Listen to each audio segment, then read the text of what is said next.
What's up, everybody? YouTubes. It is Friday. Happy Friday. Back in the car again.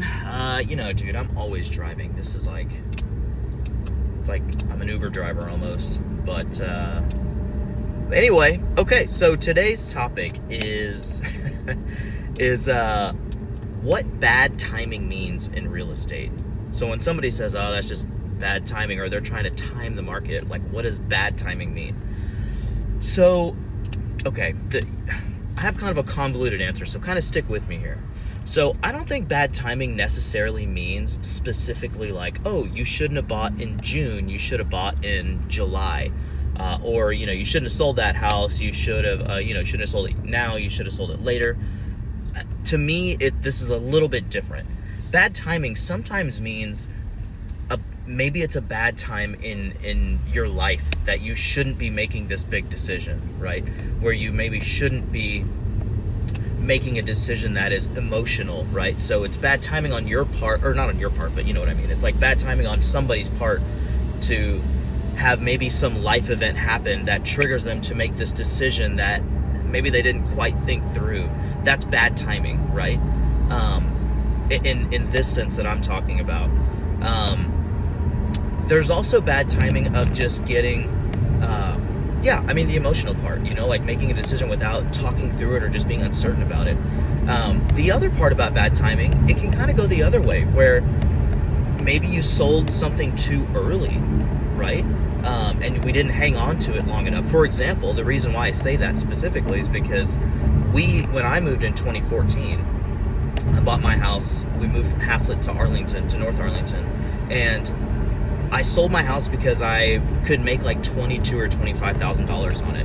Well, and I was like, okay, I could use that to buy the next house, which we did. And obviously 2014 was very different than today. But I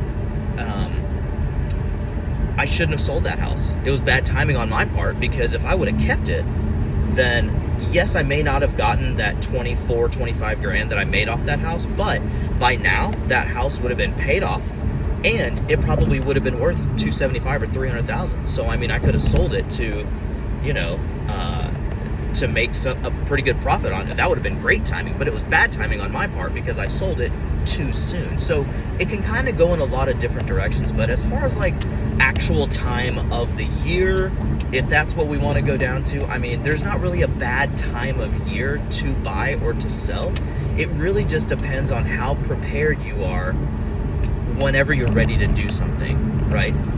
So if you, again, we talked about making a decision that is a little hasty or, just not super well thought out. Well, maybe if we slow down a little bit, talk over the options, figure out our numbers, see what actually everything looks like, go through some timing things, as far as like what time frame actually looks like. I don't think there could be necessarily a bad time to buy real estate or to sell real estate. It's a more of a matter of emotional timing and just weighing all of your options. So I know that's like a super long-winded way to answer that question, but I hope that makes sense. I don't want to confuse anybody and just say, hey, there's never a bad time to buy or sell. I mean, yes, there are bad times. I mean, barring any like super harsh economic things that happen, yes, there's definitely, that could be bad timing, but I kind of wanted to frame this question in a slightly different way. So I hope that helps. I hope you guys subscribe to this. This is all new to me doing these videos, so I appreciate you checking it out if you do and sticking all the way through. So y'all have a good day. See ya.